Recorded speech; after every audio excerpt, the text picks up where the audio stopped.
आज हम लोग इकोनॉमिक्स में यूनिट 1 के अंदर नेक्स्ट टॉपिक पढ़ रहे हैं, जिसमें आपको बताया जा रहा था इकोनॉमिक प्रॉब्लम। उसी का कुछ पोर्शन बचा हुआ था तो उसको पढ़ लेते हैं। इकोनॉमिक प्रॉब्लम का मतलब अर्थव्यवस्था की समस्याएं। इस इकोनॉमी में कुछ समस्याएं, कुछ प्रॉब्लम्स हैं, और 3 प्रॉब्लम आपको बताए थे। हर बिजनेसमैन के साथ यह प्रॉब्लम आता है और हर इकोनॉमिक्स के स्टूडेंट के साथ प्रॉब्लम आता है, चाहे वो किसी भी फील्ड में जाएँ। इकोनॉमिक प्रॉब्लम सबके घर में भी आता है। तो सबसे पहला प्रॉब्लम था व्हाट टू प्रोड्यूस, क्या बनाया जाए। दूसरा प्रॉब्लम आएगा हाउ टू प्रोड्यूस। अच्छा चलो डिसाइड कर लिए, मान लो सामान बनाने का ही, किस चीज़ का बिज़नेस किया जाए, कपड़ा बनाया जाए, जूता का बिज़नेस किया जाए। ये चुनना आसान है या टफ है? अभी आप लोग कहीं पापा बोले 5 लाख रुपए देते हैं, जाओ धंधा करो, तो तुम्हारे पास सबसे पहला सवाल वही आएगा, क्या करें। फिर दिमाग में लगाओगे कपड़ा का धंधा करें, जाके कपड़ा के बारे में पूरा स्टडी करोगे कि वहाँ मार्जिन है या नहीं है। हर बिज़नेस के बारे में जानोगे, उसके बाद सेलेक्ट करोगे कि बेस्ट उसमें से कौन सा है। और ये बहुत टफ काम है, इतना आसान नहीं है कि सारे बिज़नेस के बारे में जान लेंगे और सबसे बेस्ट वाले का सिलेक्शन कर लेंगे जिसमें हमको ज़्यादा मार्जिन होगा। ये बहुत टफ काम है, क्योंकि आपको बताए थे क्लासीफाई करके कि क्या क्या बना सकते हैं आप प्राइवेट गुड्स बना सकते हैं, ठीक है। जूता, चप्पल और कपड़ा, रोटी, ये सब नहीं बता रहे हम सीधा मोटा मोटी बता रहे हैं कि कौन कौन से गुड्स होते हैं। तो पहला प्राइवेट गुड्स बना सकते हैं, पब्लिक गुड्स बना सकते हैं, कंपलसरी गुड्स बना सकते हैं, लग्जरी गुड्स बना सकते हैं। अब आप किस में जाना चाहते हो। उसके अलावा कंज्यूमर गुड्स बना सकते हैं, कैपिटल गुड्स बना सकते हैं। कौन सा बिजनेस करें? कंपलसरी गुड्स कौन सा होता है? अगर हम डिसाइड करते हैं कि हम कंपलसरी गुड्स के बिज़नेस में जाएंगे तो कौन कौन ऐसा सामान है जो अनिवार्य रूप से बनाना ही बनाना है? तो याद रखना, कोरोना में जो खुला था वो सब कंपलसरी गुड्स था, चाहे वो मेडिसिन था, चाहे वो ग्रॉसरी का है, राशन दुकान, वो सब कंपलसरी गुड्स है। अब आप राशन दुकान में आओगे भैया और उसका धंधा करोगे तो मार्जिन कम होता है। राशन दुकान का मार्जिन कम, मेडिकल का मार्जिन कम, लेकिन जो लग्जरी गुड्स है उसका मार्जिन ज़्यादा होता है। लग्जरी गुड्स मतलब सोने का दुकान, कार का दुकान, मोटरसाइकिल का शोरूम खोलेंगे। लग्जरी जिसका ज़रूरत नहीं है, उसके बिना इंसान जी सकता है, लेकिन फिर भी वो बिक रहा है, तो ये लग्जरियस गुड्स होता है। और लग्जरी बताओ, कोई आदमी सोचता है कि नहीं हम राशन दुकान नहीं चलाएंगे, हम बिजनेस करेंगे भैया, सोना का दुकान खोलेंगे। कुछ खोलते हैं कि नहीं? क्यों? वो लोग के मन में नहीं आता कि राशन दुकान में ठीक है जी, रोज़ भीड़ लगता है। अच्छा, कार वाले शोरूम में क्या लगता है? पूरा भीड़ रहता है जैसे राशन दुकान में वैसे? कभी कभी ऐसा होता है 4 दिन में भी एक गाड़ी नहीं बेचता है, कभी कभी तो महीना में 2 ही बेचता है, यानी 15 दिन में एक गाड़ी।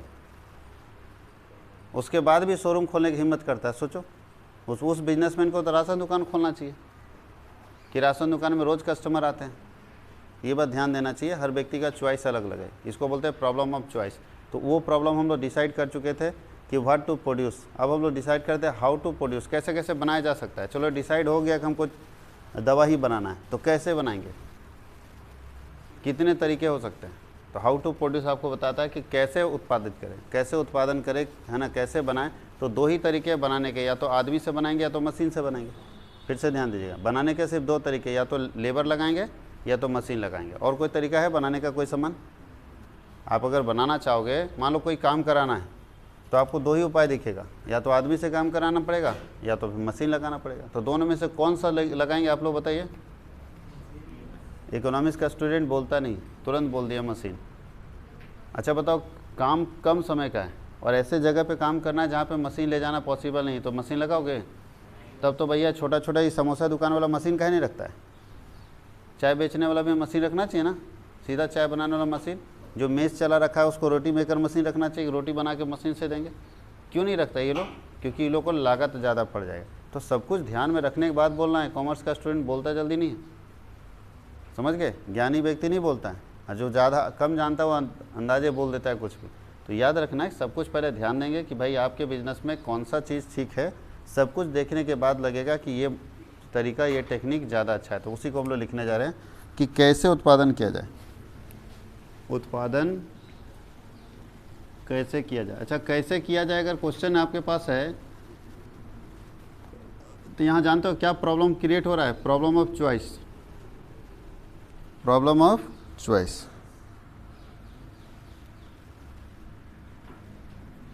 चॉइस ऑफ टेक्निक बोलता है तकनीक चयन की समस्या। यहाँ टेक्नोलॉजी को चुनना पड़ रहा है। यहाँ जो समस्या है वो किसको लेके है? टेक्नोलॉजी सिलेक्शन को लेके। कौन सा टेक्नोलॉजी लगाया जाए, और इसमें दो तरीके के टेक्नोलॉजी आते हैं। पहला बोलता है लेबर इंटेंसिव टेक्निक,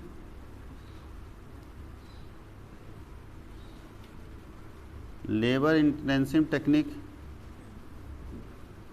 श्रम प्रधान तकनीक, श्रम प्रधान तकनीक।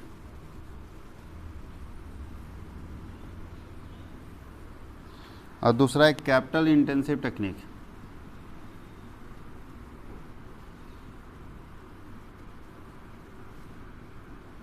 Capital intensive technique.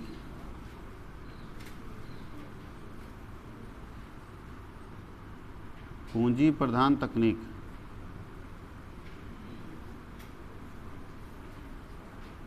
ध्यान दीजिए सारे बच्चे, दो ही चीज़ अब आपको चुनना है कि कौन सा टेक्निक आपके लिए बेटर है। पहला कौन सा है, लेबर से आप करवा सकते हो। दूसरा कैपिटल मतलब मशीन। कैपिटल मतलब क्या होता है, मशीन से करवा सकते हो। कैपिटल टेक्निक का मतलब ही होता है मशीन, क्योंकि जिसके पास पैसा रहेगा वो मशीन ही यूज करेगा, लेबर यूज नहीं करेगा। तो ये दोनों में से आपके पास चॉइस है कि आपके बिजनेस के लिए या आप जिस तरह का सोच रखे हुए उस तरह के सोच के लिए कौन सा टेक्निक बेटर होगा। अगर आपको लगता है कि मेरे लिए लेबर ही अच्छा है तो लेबर से कराते हैं लोग, और किसी को लगता है मेरे लिए मशीन अच्छा है तो मशीन से कराते हैं। पहले सोच समझ लेता है तब कराता है, ऐसा नहीं कि डायरेक्ट डिसाइड कर देता। हर जगह मशीन यूज ठीक नहीं है, कहीं कहीं लेबर का इस्तेमाल भी ठीक है। बात समझ गए।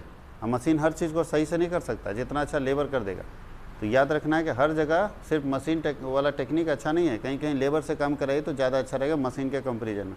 तो लोग सोचता है, समझता है, देखता है, उसके बाद डिसाइड करता है कि कहाँ पे मशीन से काम कराना है और कहाँ पे लेबर से काम कराना है। कोई दिक्कत है। और ये टेक्निक चुनता है तो इसको बोलते हैं हाउ टू प्रोड्यूस का प्रॉब्लम। ये प्रॉब्लम का है, ये प्रॉब्लम है, इसका सॉल्यूशन आपको नहीं पढ़ना है। ये प्रॉब्लम सिर्फ पढ़ा रहा है कि आर्थिक समस्या क्या है, अर्थव्यवस्था में प्रॉब्लम क्या आता है। तो दूसरा प्रॉब्लम समझ रहे, इतना आसान है चुनना। पूरा डेप्थ में जाके एनालिसिस करना पड़ेगा, विश्लेषण करना पड़ेगा और देखना पड़ेगा कि मेरे लिए कौन सा बेटर टेक्निक है, लेबर से काम कराए या मशीन से काम कराए, कोई भी काम हो। तो ये चुनना बहुत टफ काम है। तीसरा है problem of distribution, for whom to produce, किसके लिए उत्पादन करें, किसके लिए बनाए। तो तीसरा प्रॉब्लम, ये दूसरा प्रॉब्लम था। नंबर 2 पहले भी लिखवा दिया गया है, इसका हेड मेन टॉपिक पहले लिखवा दिया गया, फॉर हुम टू प्रोड्यूस,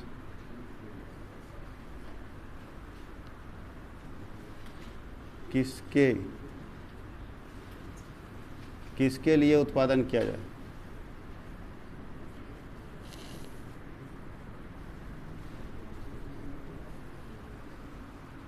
अच्छा, किसके लिए उत्पादन करें।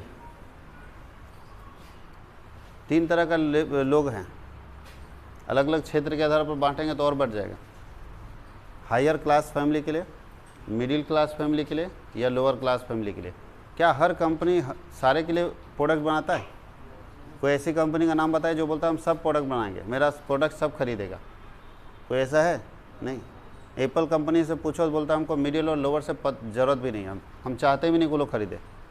नहीं तो एप्पल अपना फ़ोन सस्ता बेचता कि नहीं बेचता? हाँ या नहीं? अरे फ़ोन बनाता जैसे ये लोग बनाते वैसे वो भी फ़ोन बनवाता और सस्ता बेच देता। महंगा फ़ोन भी रखता है, सस्ता भी रखता है। लेकिन क्यों नहीं सस्ता बनाता है? क्या उसका इंजीनियर लोग सस्ता फ़ोन बनाने नहीं जानता है? फ़ोन का कीमत उसका कैबिनेट वगैरह का है ना, तो सब सस्ता दे दो और सस्ता बना के बेच दो। लेकिन क्यों नहीं बेचना चाहता वो जानता है कि हमको बस अपर क्लास फैमिली से मतलब है, हमको लोअर और मिडिल से मतलब है नहीं। हम नहीं चाहते मिडिल वाला और लोअर वाला मेरा फ़ोन खरीदें, क्योंकि कचड़ा बना देगा घर घर में एप्पल लेके। आज जो ब्रांड बना हुआ है, थोड़ा इमेज है, अगर 20 आदमी और किसी के हाथ में एप्पल आता है तो लोग थोड़ा उसको अलग नज़र से देखते हैं। ये एप्पल का फ़ोन है, इसका मतलब क्या है? वो ब्रांड वैल्यू बना रखा है कि हम सारे कस्टमर को नहीं बेचने वाले। तो उसको मालूम है कि फॉर हुम टू प्रोड्यूस, किसके लिए बनाना है। BMW को मालूम है किसके लिए गाड़ी बनानी, समझ गए। और मारुति सुजुकी को मालूम है किसके लिए गाड़ी बनानी। मारुति सुजुकी 60 लाख और 65 लाख की गाड़ी बना ही नहीं सकता है कोई गाड़ी। वो जानता है कि भाई उतना महंगा गाड़ी कोई खरीदेगा नहीं। वो सीधा किसको टारगेट करके रखा है? Lower and middle class. बोलता है हम लोअर एंड मिडिल क्लास, उससे ऊपर हम जाएंगे नहीं। बड़े आदमी मेरा गाड़ी खरीदेंगे नहीं तो हम काहे का बनाएं। तो सारी कंपनियों का टारगेट अलग है कि किसके लिए बनाएं। कोई बोलता है हम सिर्फ अपर के लिए बनाएंगे, कोई बोलता है हम लोअर के लिए बनाएंगे। उसी तरह कपड़ा के बारे में अगर बात करें तो तीनों के लिए लोग बना रहा है। कुछ कंपनियां ऐसी है जो बोलता है नहीं मेरा लोअर ग्रेड काफ़ी है, लो इनकम ग्रुप वाले लोग जो हैं उनके लिए हम सामान बनाएंगे। कोई बोलता है मिडिल इनकम ग्रुप वाले के लिए बनाएंगे। और कोई बोलता है नहीं हमारे ये दोनों के लिए नहीं बनेगा, हमारा सिर्फ हायर इनकम ग्रुप के लिए बनेगा। तो किसके लिए बनाए ये आपके दिमाग में पिक्चर क्लियर होना चाहिए। अगर आप नहीं क्लियर करके रखें तो कन्फ्यूजन में आप प्रोडक्शन नहीं कर पाओगे। तो किसके लिए बनाए ये चीज़ आप सोच लीजिएगा, किसके लिए बेचें, क्योंकि आप ऐसा कोई कंपनी नहीं है जिसका प्रोडक्ट सब खरीदता है, नहीं। कोई भी चीज़ ले लो, महंगा प्रोडक्ट अकेले रहेगा, वो सस्ता कभी बेच ही नहीं सकता, और जो सस्ता है वो महंगा नहीं जा सकता। हर चीज़ को आप देख लीजिएगा तुलना करके, तो यही चीज़ होगा कि एक ही ग्रुप को पकड़ सकता है कोई आदमी, या तो हायर इनकम ग्रुप को पकड़िए या तो मिडिल और लोअर। मिडिल लोअर एक साथ आ जाता है, ठीक है, मिडिल और लोअर एक साथ पकड़ सकते हो, लेकिन हायर अलग हो गया, हाई इनकम ग्रुप वाले लोग अलग हो गए।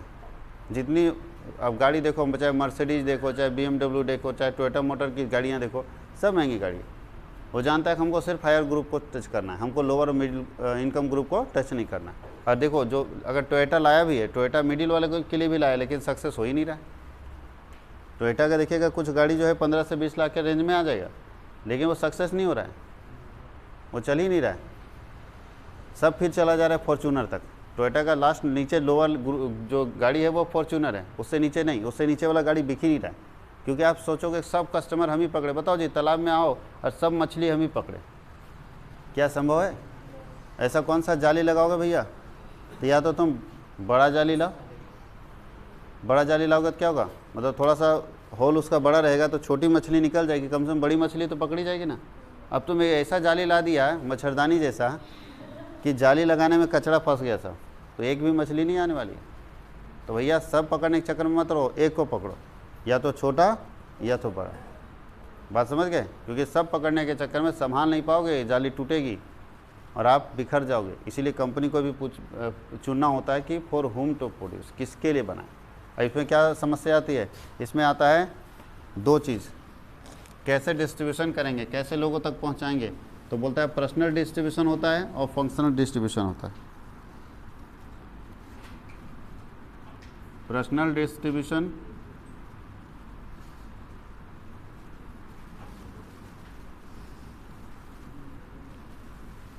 व्यक्तिगत वितरण और दूसरा होता है फंक्शनल डिस्ट्रीब्यूशन।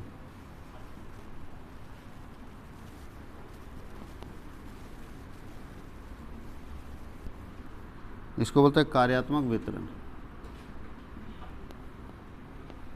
कार्यात्मक वितरण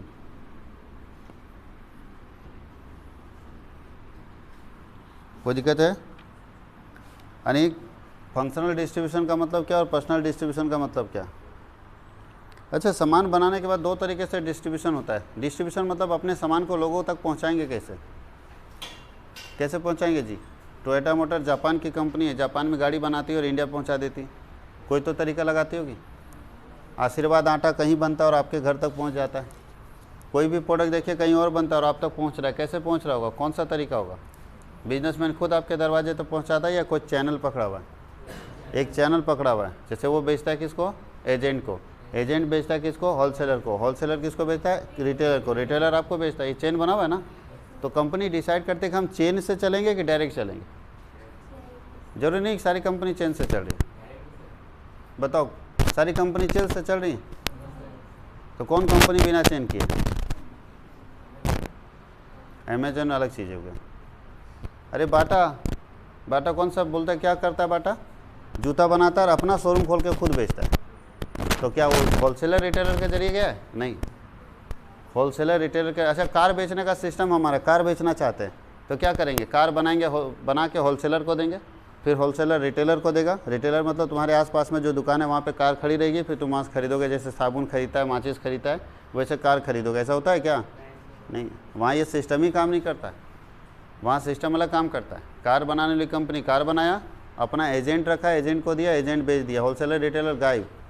कार वाले सिस्टम में होलसेलर रिटेलर नहीं होता है, वहाँ एजेंट होता है, जो उसने फ्रेंचाइजी लिया पैसा दे के, और फ्रेंचाइजी लिया कि सर हजारीबाग में हम ही कार बेचेंगे आपका। पैसा दे के लिया है, 20 लाख 50 लाख रुपए दे के, अब मेरे से उसको डीलरशिप बोलते हैं। क्या बोलते हैं? डीलरशिप लिया, हम अपने सीधा बनाएंगे और डीलर को दे देंगे, और डीलर बेच देगा कस्टमर को। ना होलसेलर ना रिटेलर, कुछ नहीं। तो क्या लगता है, हर जगह वही साबुन वाला तरीका लगेगा? तो कार में अलग लगेगा। अब कार में जैसे डीलरशिप है, वैसे तुम साबुन बना के डीलरशिप करोगे तो सक्सेस हो पाओगे? क्योंकि साबुन ऐसा प्रोडक्ट है जो हर गली मोहल्ले में चाहिए, हर घर में चाहिए, लेकिन कार ऐसा प्रोडक्ट नहीं है जो हर गली मोहल्ले में चाहिए। पूरे ज़िले में एक भी रहेगा कार का शोरूम तो कोई दिक्कत नहीं है, क्योंकि जिसको खरीदना होगा आके खरीदेगा। लेकिन याद करो, अगर साबुन का शोरूम पूरे हजारीबाग में एक ही हो तो क्या होगा? बिकेगा आपका साबुन? नहीं बिकेगा। तो साबुन ऐसा प्रोडक्ट है जो हर घर तक पहुंचाना होगा, इसलिए उसका तरीका अलग है बेचने का। और सोना, अच्छा सोना का दुकान क्या होता है? हर जगह पे, हर दुकान में मिलता होगा। जैसे कोलगेट और टूथपेस्ट वगैरह मिलता रहता है, वैसे सब हर दुकान में पेन पेंसिल ये सब मिलता है। वैसे सोना का सामान मिलता होगा? नहीं, वो होलसेलर रिटेलर वाला सिस्टम नहीं है, वहाँ भी सिस्टम अलग है, वहाँ एजेंसी सिस्टम है। मोटरसाइकिल में एजेंसी सिस्टम है, हर जगह नहीं मिलेगा ये सब। तो याद रखना, आपको चुनना पड़ेगा कि आप पर्सनल डिस्ट्रीब्यूशन करना चाहते हो या फंक्शनल डिस्ट्रीब्यूशन करना चाहते हो। पर्सनल मतलब पर्सनली हम बांटेंगे, लोगों तक पहुंचाएंगे अपने प्रोडक्ट को, एक एजेंट बना के, एक डिस्ट्रीब्यूटर बना के। देखिएगा आपके पास डिस्ट्रीब्यूटर आता होगा, जब आप बिजनेसमैन अभी नहीं है, जब बिज़नेस करोगे तो बिजनेसमैन के पास डिस्ट्रीब्यूटर आता है, वो डायरेक्ट समझाता है कि सर ये मेरा प्रोडक्ट है, इसको आप खरीदिए। और एक है ये तरीका, वहाँ आपके पास कोई डिस्ट्रीब्यूटर नहीं आएगा, अब वो बेच दिया होलसेलर को, होलसेलर समझा के रिटेलर को बेचा, रिटेलर समझा के कस्टमर को बेचेगा। तो आपको कौन सा तरीका पकड़ना है? डायरेक्ट जाना है या इस मोड में जाना है? ये आपको डिसाइड करना है कि हम कौन से तरीके से जाएं। हम चैनल वाले सिस्टम से जाएं या डायरेक्ट जाएं। डायरेक्ट में आप पर्सनल डिस्ट्रीब्यूशन करेंगे। बात समझ आई? हाँ या नहीं? क्या लगता है, हर प्रोडक्ट के लिए डिस्ट्रीब्यूशन एक ही जैसा होता है? अलग अलग होता है। साबुन का सिस्टम अलग है, साबुन और बिस्किट का धंधा खोलोगे तो अलग तरीके से जाना पड़ेगा, और अगर कार का शोरूम खोलोगे तो अलग तरीके से जाना पड़ेगा। समझ गए? कार ऐसा प्रोडक्ट नहीं है कि हर गली मोहल्ले में चाहिए, हर दुकान में चाहिए। कार अगर पूरे ज़िले में एक भी शोरूम रहेगा चलेगा, लेकिन अगर बिस्किट और साबुन बेचना है और बाकी राशन का सामान बेचना है तो पूरे ज़िले में लाखों दुकानें हैं, हर गली मोहल्ले में दुकान है, क्योंकि ये सब ऐसा प्रोडक्ट है जो हर गली मोहल्ले में बिकता है। बात समझ गए? तो हर जगह आप एक सिस्टम नहीं लगा सकते हैं। तो ये भी तो आपको चुनना पड़ेगा कि हम कौन सा सिस्टम से जाना पसंद करेंगे। तो पहले ये देखना पड़ेगा कि आपके लिए कौन सा सिस्टम बेहतर है, और जो बेहतर सिस्टम है उसको चुनिए और उसी सिस्टम से आप जाइए, कोई दिक्कत आपको नहीं है। ये है प्रॉब्लम ऑफ, ठीक है, क्या चीज़ का प्रॉब्लम है? ये distribution, problem of distribution. Distribution का प्रॉब्लम है कि सर कैसे जाएं, पर्सनल डिस्ट्रीब्यूशन करें या फंक्शनल डिस्ट्रीब्यूशन करें, ये आपको चुनना पड़ेगा, इतना आसान नहीं। तो 3 समस्याएं देखें, क्या उत्पादन किया जाए, कैसे उत्पादन किया जाए और किसके लिए उत्पादन किया जाए। कोई दिक्कत है? क्या, कैसे और किसके लिए, ये 3 प्रॉब्लम है इकोनॉमी में, अर्थव्यवस्था में। अर्थव्यवस्था में क्या समस्या है? 3 समस्या हैं। अब हम लोग इसके आगे पीपीसी पढ़ेंगे, इसको लिख लीजिए, फिर बताते हैं PPC.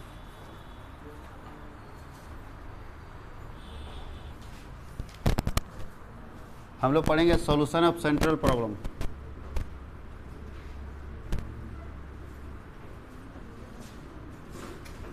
Solution of central problem.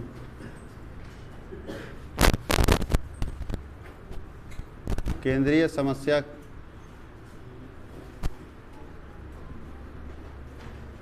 का समाधान।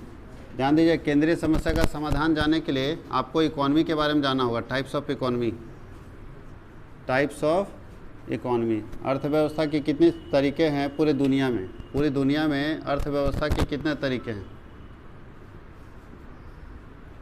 कितने तरह की अर्थव्यवस्था पाई जाती है? तो पूरी दुनिया में कितने तरीके की अर्थव्यवस्था होती है? 3। कोई ना कोई देश इसको फॉलो कर रहा होगा। पहला कौन सा होता है? Capitalist economy. कैपिटलिस्ट इकोनॉमी, पूंजीवादी अर्थव्यवस्था। पूंजीवादी अर्थव्यवस्था, बहुत सारे देश इसको फॉलो करते हैं, जिनको लगता है कि नहीं कैपिटलिस्ट इकोनॉमी ठीक है। दूसरा होता है सोशलिस्ट इकोनॉमी।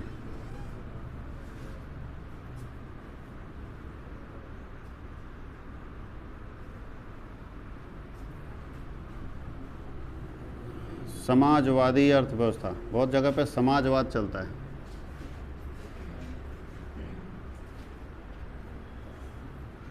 और तीसरा मॉडल है मिक्स्ड इकोनॉमी।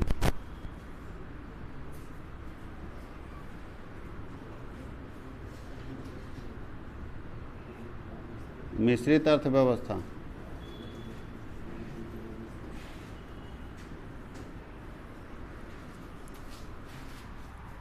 कोई दिक्कत है?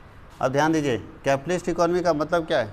यहाँ सब कुछ प्राइवेट इंडिविजुअल का होता है, यानी जितने भी प्रोडक्शन फैक्टर होते हैं उस पर पूरा कंट्रोल, यहाँ लिख देते हैं फुल कंट्रोल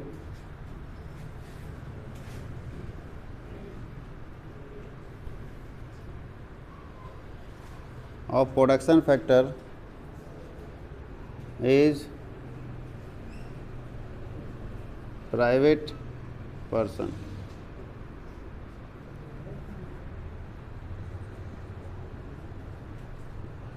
इसमें उत्पादन के साधन पर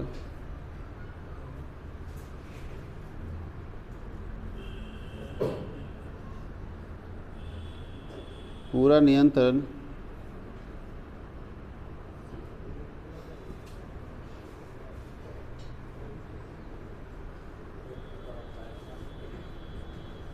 एक व्यक्ति का होता है या एक निजी व्यक्ति का होता है। निजी व्यक्ति का होता है, याद रखिएगा। इसमें सारा कंट्रोल प्रोडक्शन फैक्टर पर। प्रोडक्शन फैक्टर मतलब लैंड, लेबर, मशीन सब किसका है? किसी न किसी एक व्यक्ति का है। कोई न कोई एक व्यक्ति का नहीं, सब प्राइवेट है। यहाँ पे सब क्या है? प्राइवेट है। और यहाँ सब सरकारी है। इसमें पूरा कंट्रोल किसका होता है? Full control on production factor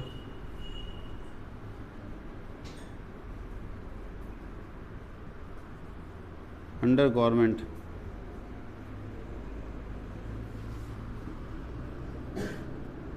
इसमें उत्पादन के सभी साधनों का पूर्ण नियंत्रण सरकार के हाथों में होता है।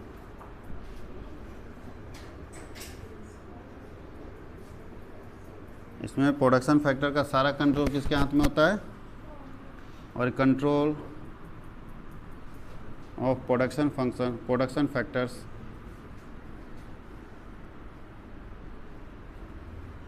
अंडर प्राइवेट एंड गवर्नमेंट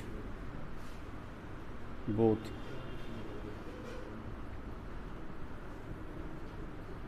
इसमें उत्पादन के साधनों पर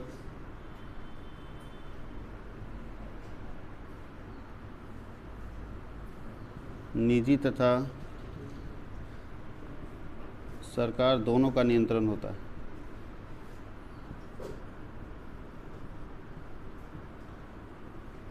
देख लीजिए, समझिए पहले इस चीज़ को कि किस देश में क्या पाया जाता है। इसमें बोलता है जितने भी प्रोडक्शन फैक्टर यानी सब कुछ प्राइवेट होता है। सब कुछ क्या होता है? प्राइवेट होता है। इसमें सब कुछ सरकारी होता है, इसमें दोनों होता है, प्राइवेट और गवर्नमेंट। अब यहाँ ध्यान दो कि ये कौन से देश में अप्लाई होता है। एग्जाम्पल, इस तरह के इकॉनमी वाला एग्जाम्पल कौन सा कंट्री है? हाँ, अमेरिका है। एक ही एग्जाम्पल काफ़ी है आपको। इस तरह का हाँ, रसिया लिखो या चाइना लिखो, एक ही बात होता है, चाइना। ठीक है। और इसमें इंडिया, भारत में दोनों चलता है। हमारे यहाँ देखो, सरकार की भी ज़मीन है, हमारी भी ज़मीन है। सरकार को हॉस्पिटल, प्राइवेट हॉस्पिटल, सरकारी स्कूल, प्राइवेट स्कूल। चाइना में क्या बोलता है? सब सरकारी। और अमेरिका बोलता है सब प्राइवेट। बात समझ गए? अब भारत भी किधर बढ़ रहा है बताओ तो? धीरे धीरे मिक्स इकोनॉमी से किधर चल रहा है? हाँ, आप लोग सब सुन रहे होंगे कि सब प्राइवेट हो रहा है, तो धीरे धीरे हम लोग यहाँ बढ़ रहे हैं, उधर नहीं जाएंगे, क्योंकि ये हम लोग के यहाँ नहीं चलेगा। हम लोग यहाँ बर्बाद कर देगा लोग। सरकारी संस्थान देख रहे हो क्या हाल है सो। तो ये इस तरफ सरकार ध्यान नहीं दे रही, सब कन्वर्ट हो रही है अमेरिका वाला कॉन्सेप्ट में। यानी अब हम लोग मिक्स इकोनॉमी से बदल के धीरे धीरे कहाँ पहुँच रहे हैं। और आने वाले समय में हो सकता है 10 साल, 15 साल, 20 साल लगे, हम लोग यहाँ पहुँच ही जाएंगे। क्योंकि जिस हिसाब से सरकार सबको प्राइवेट कर रही है, तो हम लोग भी तो प्राइवेट हो जाएंगे, हाँ या नहीं? तो ये हमारी अर्थव्यवस्था है। अब सॉल्यूशन कैसे मिलेगा इकोनॉमिक प्रॉब्लम का? इसमें कैसे सॉल्व करेंगे इस अर्थव्यवस्था में? अगर अमेरिका में आप इकोनॉमिक्स हैं तो अमेरिका वाला समस्या को कैसे सॉल्व करेंगे?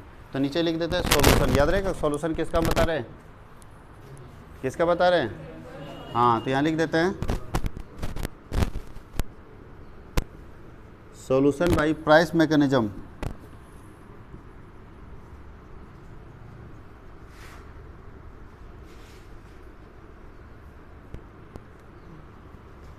समाधान लिख देते हैं, बोलता है कीमत यंत्र द्वारा। इसमें जो समस्याएं हैं उसको प्राइस मैकेनिज्म से कन्वर्ट कर दीजिए तो सब ठीक हो जाएगा। प्राइस मैकेनिज्म का मतलब बोलता है क्या बनाए भाई, प्राइस से तय कर दो। किसके लिए बनाए? प्राइस से तय कर दो। यानी जहाँ यहाँ प्राइस सबसे मेन फैक्टर होता है, मूल्य सबसे मेन फैक्टर होता है, मूल्य के आधार पर तय होता है क्या बनाए, किसके लिए बनाए, कैसे बनाए, ये सब प्राइस के ऊपर तय होता है। इसमें कैसे सॉल्यूशन लेंगे? इसमें सॉल्यूशन होगा सोशल प्रायोरिटी में, सोशल प्रायोरिटीज,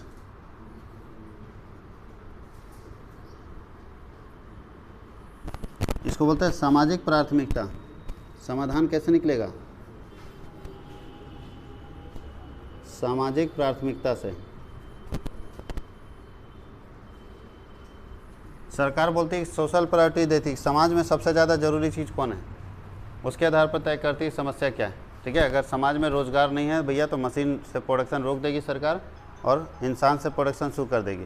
तो ये ध्यान देना है कि पहले ज़रूरत क्या है, ये सोसाइटी को देखता है, वो प्राइस को देखता है। कमाना खूब है उसमें, हाँ ये इसमें महंगाई खूब मिलेगी आपको, क्योंकि सब प्राइवेट हो जाएगा। समझ सकते हो क्या स्थिति होती। और तीसरा क्या होगा? तीसरा सॉल्यूशन में क्या होगा बताइए जी? Both price and social priorities.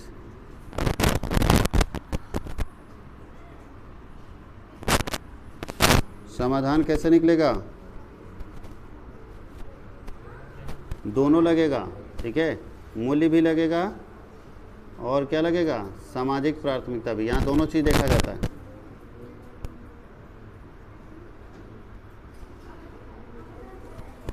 कोई दिक्कत है? दोनों बात यहाँ पे फोकस किया जाता है, चाहे प्राइस हो चाहे। अच्छा, भारत में आप लोग गौर किए हैं, सामाजिक प्राथमिकता के कारण मास्क का जो जीएसटी लग रहा था उसको सरकार कम कर दी कि समाज में सबको ज़रूरी है। अच्छा, कोरोना में, कोविड में जो दवा चल रहा था ना उसके ऊपर जीएसटी सरकार कम कर दी थी कि प्राइसेस घट जाएंगे। और कुछ ऐसा दवा था जो बहुत ज़बरदस्त ब्लैक बिक रहा था, तो सरकार उसका रेट फिक्स कर दी। उसको बोलते हैं हम लोग सीलिंग रेट। सीलिंग मतलब ये जो छत होता है ना, वैसे हाईएस्ट रेट क्या होगा तय कर दी। इससे अगर ज़्यादा कहीं बेच रहा है कोई तो कंप्लेंट कीजिए, उसके ऊपर हम एक्शन लेंगे। ठीक है, लोग मर रहे हैं और तुम मौका कमाने का सोच रहे हो। अब दुकानदार बोलता है सर हमको तो मौका मिला है, हम जितने में बेच रहे हैं उतना में कस्टमर खरीद रहा है। भाई मजबूरी है तब खरीद रहा है, कोई शौक से थोड़ी खरीद रहा है।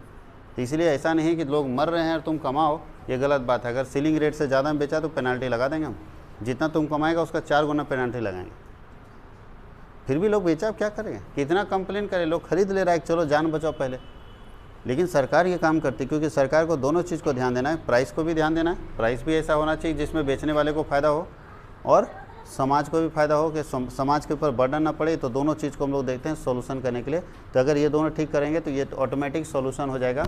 जो प्रॉब्लम है इकोनॉमी में सेंट्रल प्रॉब्लम, उसका सोल्यूशन ऑटोमेटिक हो जाएगा। इसको लिखिए, फिर हम लोग नेक्स्ट क्लास में इसके आगे देखते हैं।